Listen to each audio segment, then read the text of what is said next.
Hello, everyone. This is Saad, and we're presenting our project, The Lasting Impact, here with my lovely teammates. I'm Robin. And I'm Liam. And I'm Mark.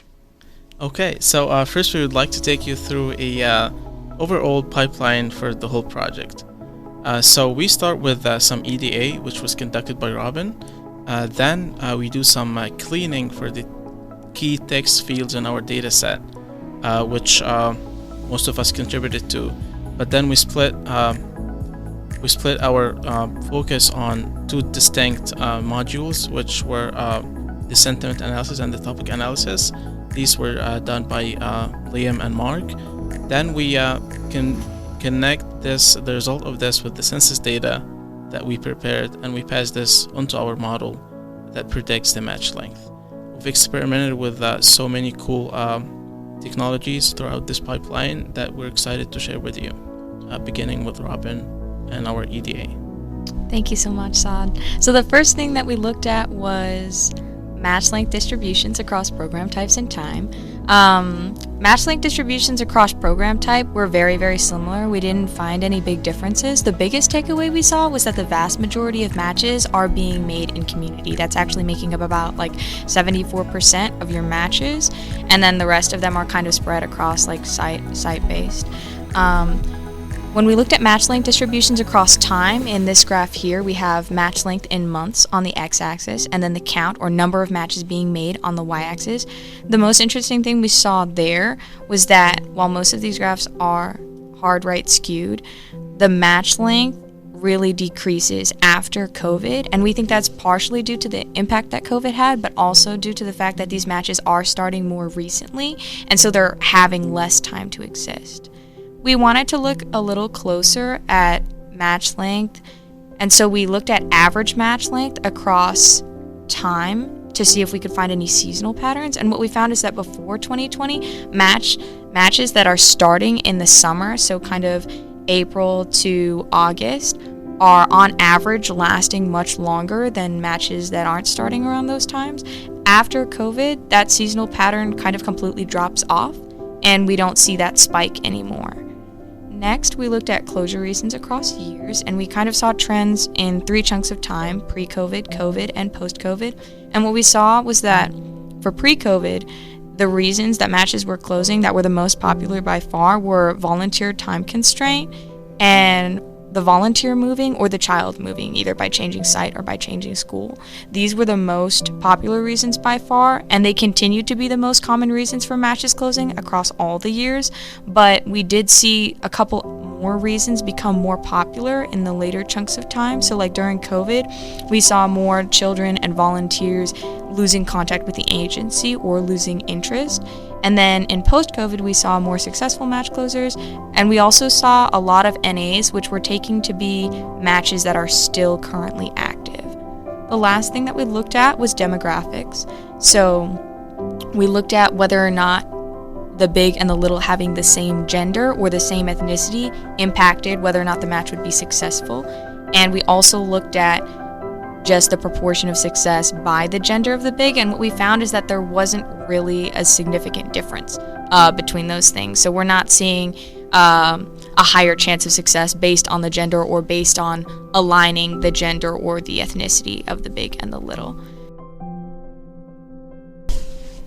Yeah, we had a lot of text data to work with this year, and so when we're employing our text analysis techniques, we first started with generating some word clouds just to get a basic idea. And we found these word clouds to be extremely influential in determining our approach to how we were going to do sentiment analysis. This first one is the match support contact notes, which are conversations between the BBBS coordinator and the big. Words that appear more frequently in unsuccessful matches we've highlighted in red, and more frequently in successful matches we've highlighted in blue. And looking at this word cloud, there are a few words that pop out, like concerns and support, but you see a lot of really striking words in the successful matches, like risk and stress, and you see a lot of positive words in the unsuccessful matches as well. And so we couldn't really piece together any sort of any sort of commonalities between the successful matches versus the unsuccessful matches in terms of the sentiments of these words. And so we use this to determine that a simple dictionary approach to sentiment analysis, just counting up positive words and negative words, wasn't going to be appropriate for the data that we had. And so this led us to adopt a more robust machine learning approach to sentiment analysis, which was our Roberta. Our next word cloud was match rationale. Again, we have unsuccessful matches in red and successful matches in blue.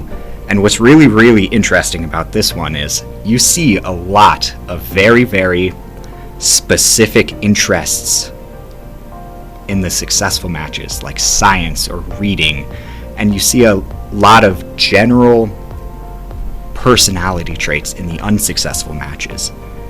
Because of this very large discrepancy between the types of words in successful matches for the match rationale and the types of words in unsuccessful matches in match rationale, we adopted a topic modeling approach to help us use this information better in our model. So onto our LDA model.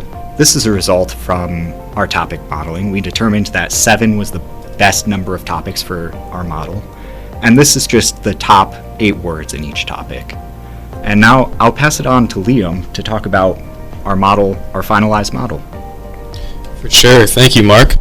We were then able to take all of this EDA and all of our sentiment analysis, as well as the census data, and put this all into our modeling process to predict the match length for the matches in the test set. We started with a pretty simple linear regression and weren't really able to get many meaningful results out of that, looking at RMSEs of 20 to 25. Moving through to the random forest, the XGBoost, and eventually to our final model, the LGBM model, we were able to take this and get the third best, or at least tied for third best, RMSE of somewhere around 8 in terms of match length. Now we have Saad with our final results and questions.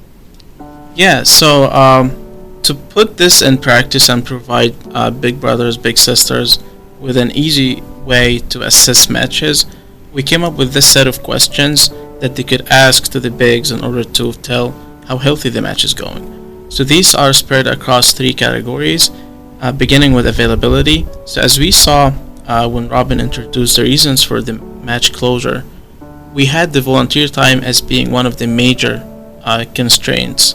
So we simply asked the bigs whether their availability has been impacted lately or not, because we know for sure that this is a very common reason for ending matches too early.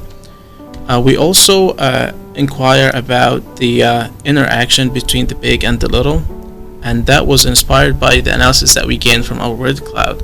As Mark shared, most of the blue words here are associated with activities and outdoor events that the big plan, usually with their littles. So we ask how often these are being planned between the two. Also, we have some major concerns about how the overall match is going. We've specifically tailored these questions to be scaled from 1 to 5, each of them, the responses. And this is to provide a standardized way of gauging the result and determining very quickly and very easily how the match is going. Yeah, that was pretty much it for our presentation. Please reach out if you have any questions or any feedback. Here's our contact information, and thank you so much for your time. Thank you. Thank you.